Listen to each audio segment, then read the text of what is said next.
Welcome back. It's been a long time.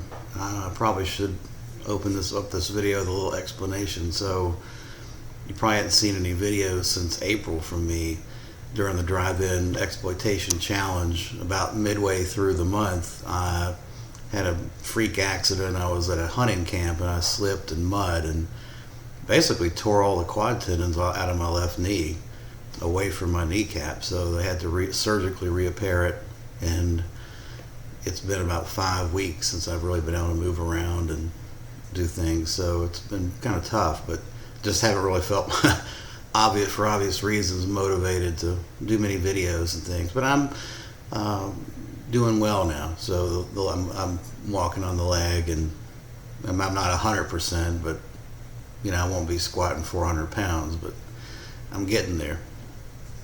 The knee's recovering well. So anyway, I'll get back into the fray here with some videos. This is going to be a Blu Ray update. Since my last update, I've been purchasing a lot of Code Red titles from Dark Force. As many of you may know, that Bill Olson is pretty sick, and I want to try to help him out as much as I can. So a lot of this update is going to be Code Red titles. But let's start with the gem. Well, at least I think it's the gem of the collection, updated collection so far, and that's the Blood Island trilogy. I love this series. I've got the DVD sets when they came out.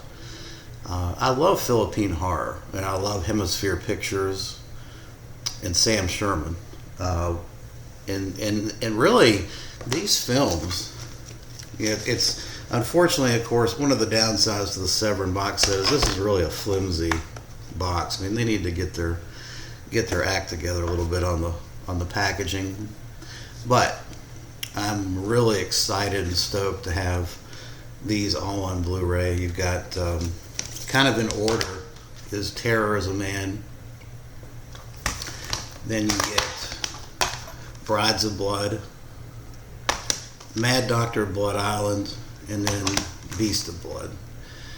And these films are so much fun. Cheesy horror fun. I mean, it's back in a time that we just won't ever reproduce in terms of low budget gore, drive-in horror at its best. I can remember as a kid getting ready to go to the Saturday night drive-in with my parents, and you see these triple blood features, and that's where I first saw Mad Doctor Blood Island. There's an iconic picture of the monster laying on the beach, that went around in a lot of old horror magazines and books and things like that, and it just kind of resonated with me. I loved it. But the real payoff of this box set is not the movies themselves, it's the special features. I think there's a lot of great commentary tracks and special features, but I'm going to say this: Sam Sherman and his commentary tracks on these films is just gold.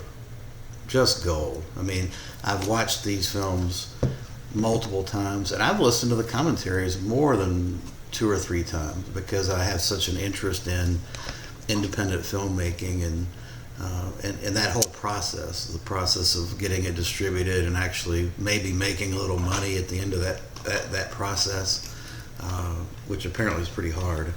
But Sam Sherman takes you from soup to nuts. The inception of Hemisphere to its dissolution, when the two partners kind of went separate ways.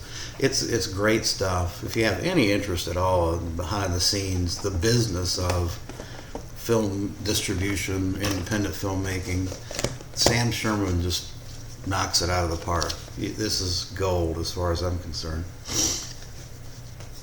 Okay, next up is some Code Red titles.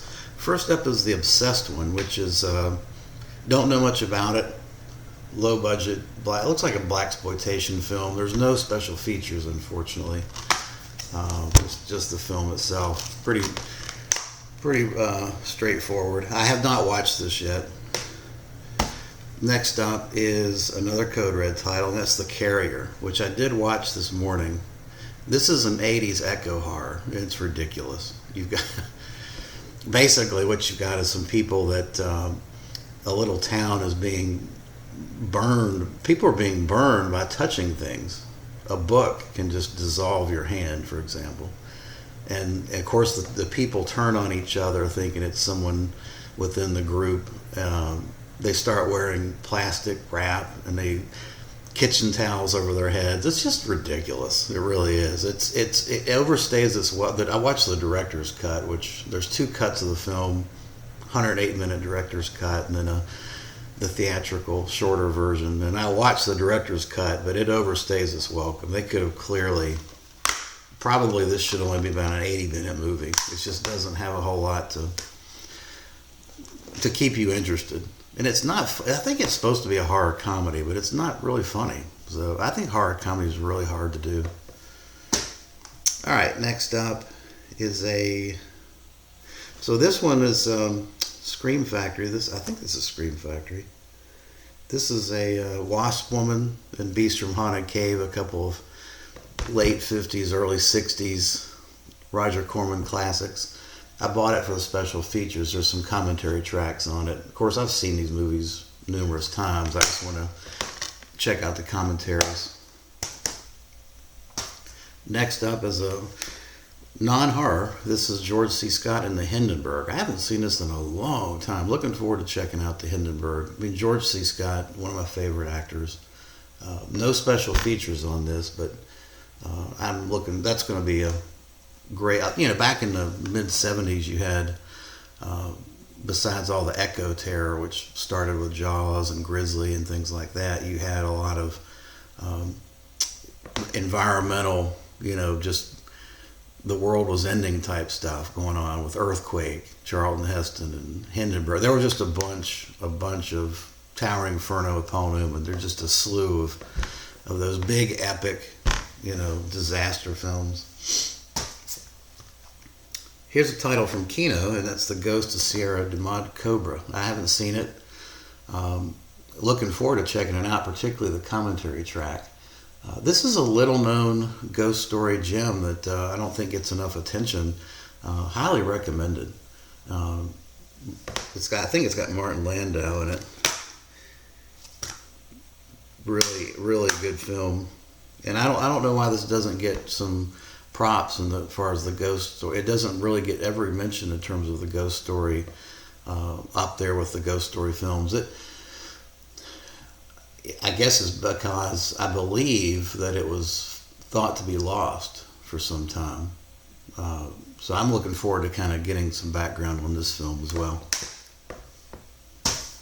I think I've shown this in a previous update. I just wanted to revisit it since I've watched the film, and that is the Unnameable, which is, it looks like I had for some reason the recording was stalled there. The Unnameable, it's an H.P. Lovecraft adaptation by a couple guys. That was their first film. The special features on it, it's an okay film. It's basically a monster in a house. It's an hour of people kind of creeping around corridors, and ultimately, of course, they found the monster, which is a decent payoff. The monster is a decent payoff. What I wanted to talk about, though, is the special features. This thing is out. Be prepared. If you're going to watch all the special features on this, make sure you have about 6 hours on your hand, because there's a 90-minute interview with the director and the producer, and then each interview with each of the actors is 45 minutes. I mean, so it's an investment of time to go through all the special features on this thing. It's crazy how much they put in this thing. Great release. I mean, for a not so great film, it's okay. I mean, it's a low budget film.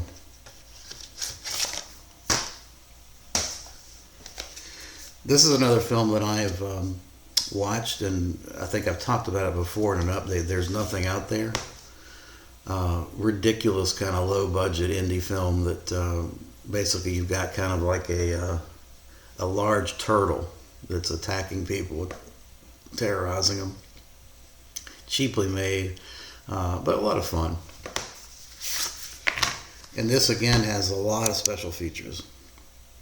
and I'm kind of halfway through them. So it's amazing how much they can do with these low budget films in terms of digging up the people that made it and the actors and actresses. I mean, the Vinegar Syndrome really knocked it out of the park with that one.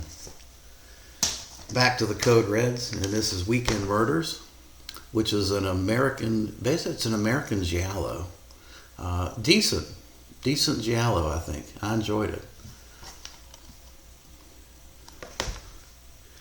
And it's got some audio commentary track and an interview. It's got some special features. Here's the notorious, often talked about on the websites, The Last Victim, Tanya Roberts, apparently because the actual director's cut of the film is lost, or there was some complaining that maybe we could have gotten a longer version of the film. I don't know the details, but I mean, I don't know that it affects it much. It's a decent watch. Nothing special. It does have some special features, however. And it does have reversible artwork.